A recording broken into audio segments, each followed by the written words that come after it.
Hi guys, to my channel. This is Tony from Teachers. അപ്പോൾ guys ഇന്ന് ഞാൻ പറയാൻ പോകുന്ന ബ്ലാസ്റ്റേഴ്സിൻ്റെ അപ്ഡേറ്റ്സ് ആണ് guys. അപ്പോൾ ബ്ലാസ്റ്റേഴ്സിൻ്റെ അപ്ഡേറ്റ്സ് മീൻസ് സിഡോ ബ്ലാസ്റ്റേഴ്സിൽ നിന്ന് വിടുവാണ് guys.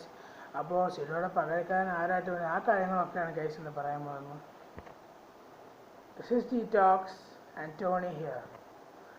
അപ്പോൾ guys നമുക്ക് വീഡിയോ കിടക്കാം. അപ്പോൾ guys ഇന്ന് ഞാൻ പറയാൻ പോകുന്ന വേറൊന്നുമല്ല സിഡോയുടെ ഇഞ്ചുറിയെ കുറിച്ച്. അപ്പോൾ guys സിഡോയുടെ ഇഞ്ചുറി വളരെ സീരിയസ് ഇഞ്ചുറിയാണ്. സിഡോ ഫേസ്ബുക്കിൽ മറ്റേ സോഷ്യൽ മീഡിയ പേജസിലൊക്കെ ഒരു വീഡിയോ ഉണ്ടായിരുന്നു സിഡോയുടെ ഫെയർവെൽ പാർട്ടി. അപ്പോൾ സിഡോ കേക്കൊക്കെ മുറിക്കുന്ന ഒരു വീഡിയോ ഒക്കെ ഉണ്ടായിരുന്നു.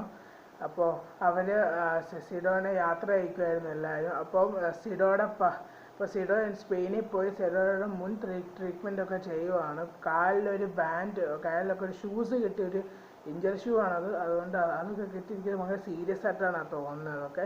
പക്ഷേ സിഡോയുടെ മനസ്സിൽ സങ്കടമൊക്കെ ഉണ്ട്, എല്ലാ ബ്ലാസ്റ്റേഴ്സ് ആരാർക്കും സങ്കടമുണ്ട് ഗൈസ്. അപ്പോൾ നമുക്ക് അടുത്ത അപ്ഡേറ്റോട് പോകാം ഗൈസ്. അടുത്ത അപ്ഡേറ്റ് ഞാൻ ആദ്യം ഒരു വീഡിയോ ഇട്ടായിരുന്നു, അത് ബെൽഫോർഡ് ബ്ലാസ്റ്റേഴ്സിലോട്ട് വരുന്നു.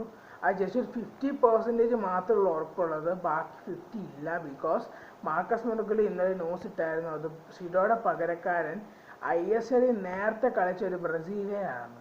ചിലപ്പോൾ ഇനി വേണമെങ്കിൽ ഡിയാഗോ കാർലോസ് ആവാം. മിക്കവാറും എനിക്ക് തോന്നുന്നത് ഒരു 60% എനിക്ക് തോന്നുന്നത് റാഫേൽ അഗസ്തോ ആണ്. റാഫേൽ അഗസ്തോ വന്നാൽ നല്ല അസിസ്റ്റൻറ്റും ജാരി ഹോപ്പിൽ നിന്ന് കിട്ടും. നല്ലൊരു പ്ലെയറാണ് റാഫേൽ അഗസ്തോ.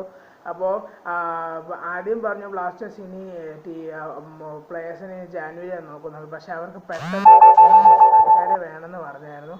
അതുകൊണ്ട് ഇപ്പോൾ തപ്പിക്കൊണ്ടിരിക്കുകയാണ് എല്ലാ പ്ലെയേഴ്സും. മിക്കവാറും റാഫേൽ അഗസ്തോ ആയിരിക്കണം ബ്ലാസ്റ്റേഴ്സിൽ വരുന്നത്. അപ്പോൾ വീഡിയോ ഇഷ്ടപ്പെട്ടെങ്കിൽ ലൈക്ക് ചെയ്യുക, ഷെയർ ചെയ്യുക, സബ്സ്ക്രൈബ് ചെയ്യുക, നടുക്കുള്ള ബെൽ ബട്ടൺ ആണ് ortho. Thank you for watching and bye guys.